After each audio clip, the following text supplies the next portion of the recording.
hal yang kurang mengenakan akhir-akhir ini seperti ada ustadz yang dilarang mengisi kajian di tempat-tempat tertentu, dibubarkan kajiannya dan lain sebagainya. Negeri ini bahkan oleh oknum umat Islam sendiri juga. Negeri ini negeri hukum, maka hukum mesti di atas segalanya. Hukum matanya tertutup, dia tidak boleh berpihak kepada satu kelompok. Wala yajrimannakum syana'anu qaumin ala alla ta'dilu. Jangan kebencian kamu kepada suatu kelompok membuat kamu tidak bersikap adil. I'dilu, adillah wa aqrabu littaqwa. Dilarang di tempat ini, terbuka pintu yang lain. Rugikah bagi ustadz ini? Tidak rugi. Kamu ketika dilarang di ceramah di sini, kamu sedih? Enggak, Pak Ustadz, saya enggak sedih. Kenapa? Justru saya anggap itu bonus dari Allah supaya saya bisa libur dan main-main dengan anak istri di rumah.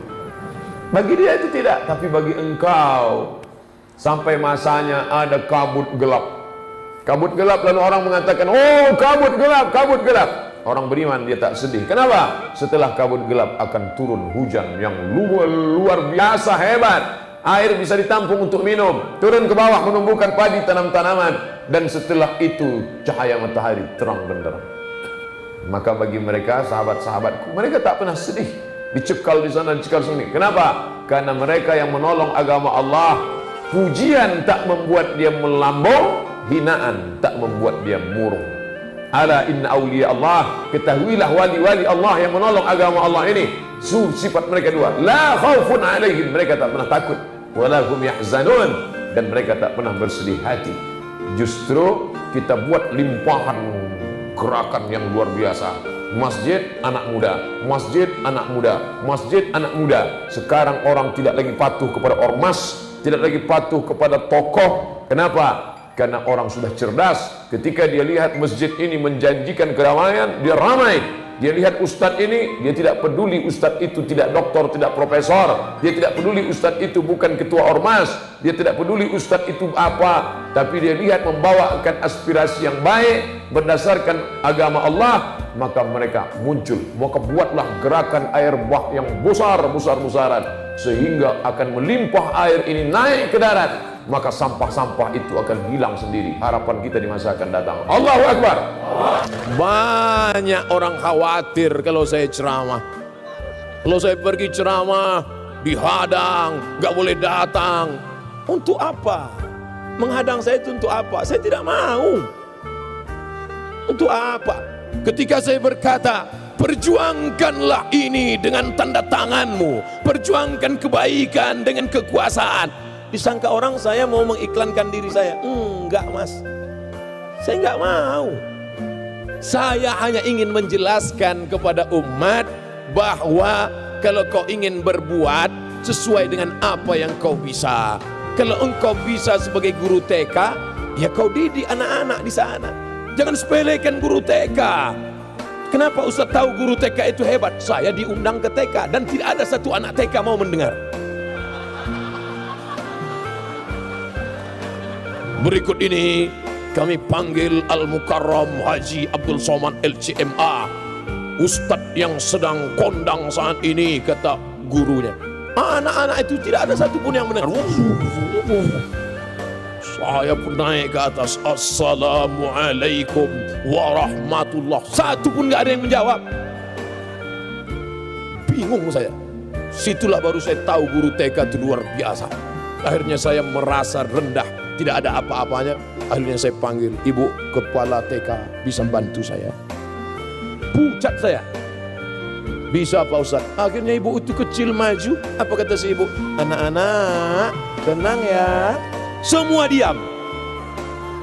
Baru saya sadar, hai Abdul Somad, kau tak ada apa-apanya. Artinya apa? Jangan kau katakan pisau silet itu tidak tajam, karena dia tidak bisa memotong batang kelapa. Dan jangan kau katakan kampak itu tumpul, karena dia tidak bisa mencukur kumis. Semuanya ada porsinya masing-masing. Kami nggak nangkap Pak Ustadz, makanya minum. Orang kalau kurang cairan, dehidrasi, payah mendengar ceramah. Semua kita punya porsi masing-masing. Saya bukan politisi, saya bukan politikus, saya akademisi, intelektual. ustadz, saya menjelaskan tentang agama saya menjelaskan tentang rahmatan lil alamin. Oleh sebab itu maka ketika saya berbicara tentang kekuasaan, tentang Islam, tentang hebatnya politik, maka saya tidak mengiklankan diri saya. Oleh sebab itu jangan khawatir saya akan bangkit. Saya sudah lama tegak berdiri, tapi saya katakan sampai akhir hayat saya ingin menjadi ustadz. Ini ceramah ini tidak tahan lama, paling-paling 10 tahun ini menggelegar. Sekarang masih kuat lagi, Allahu Akbar masih, tapi 10 tahun lagi begitu ditarik Allah lebih kuat. Jadi 10 tahun lagi ustadz mau ngapa? Saya akan mengaji di dekat rumah saya, duduk tenang. Saat itu 20-30 tahun akan datang. Sekarang umur 41, walaupun banyak yang mengatakan 27. 30 tahun lagi saya tidak lagi bisa tausiah. Saya akan duduk di dekat rumah, anak-anak keliling akan datang membaca Quran. Ustadz tidak khawatir mereka nanti akan mengejek Ustadz. Saya tidak ragu. Kalau mereka ejek-ejek, Ustadz, saya tidak akan marah. Kenapa? Mata saya sudah rabun, tidak bisa melihat mereka. Nanti kalau mereka ribut, Pak Ustadz ngajar ngaji, mereka ribut di sana, saya tidak akan ambil pusing. Telinga saya sudah tuli, saya tidak dengar keributan mereka. Tapi saya tidak ingin sunyi di tengah keramaian. Saya ingin menikmati hidup. Saya datang ke rumah salah seorang guru besar di bulan suci Ramadan, ingin menyenangkan hatinya, ingin melihat bagaimana dia di bulan suci Ramadan. Meleleh air matanya, anakku, aku ramai dulu, tapi sekarang aku sunyi di tengah keramaian. Dulu yang selalu datang sekarang tak lagi datang. Dulu yang mengantarkan aku sekarang sudah pergi menjauh. Anak-anak bapak mana? Sibuk dengan istri dan menantu-menantu. Anakku sayang, tapi menantuku itu yang kurang ajar. Cucu bapak mana? Sibuk dengan gadgetnya. Tak ada mereka menjenguk bapak. Ada, dijenguknya aku akhir pekan. Tapi kami duduk, silent generation. Cucuku sibuk tertawa sendiri, menantuku pula sibuk dengan WA-nya, anakku pula sibuk dengan selfie-nya. Tinggallah aku menonton berita. Apa yang bapak lihat? TV One memang beda. Untung masih engkau ada di sana, nak, dalam acara Damai Indonesiaku. Masih terhibur aku melihat engkau di sana. Kau adalah salah satu muridku. Padahal saya tak tamat di sekolah itu. Sekarang banyak orang ngaku saya muridnya. Artinya apa? Bahwa ada masanya kita sunyi di tengah keramaian, lalu lintas hiruk pikuk, tapi kita sedang sunyi, sepi. Dan kita tak ingin hari-hari itu terjadi pada diri kita. Hari berganti, musim berubah, bulan begitu indah. Saya sebenarnya ingin mencontohkan bulan begitu indah. Malang tak dapat ditolak, untung tak dapat diraih. Tak nampak bulan. Bulan yang indah, bulan 15, purnama sedang menampakkan cahayanya. Tapi berapa lama purnama itu, saudaraku? Purnama tak lama, 15, 16, 17, 18, masuk 2021. Bulan yang begitu indah. Tak lama sesudah itu hanya bongkahan batu-batu, hanya bongkahan kerikil-kerikil yang tak bermakna, gelap. Sampai masanya juga begitu. Begitulah hidup manusia.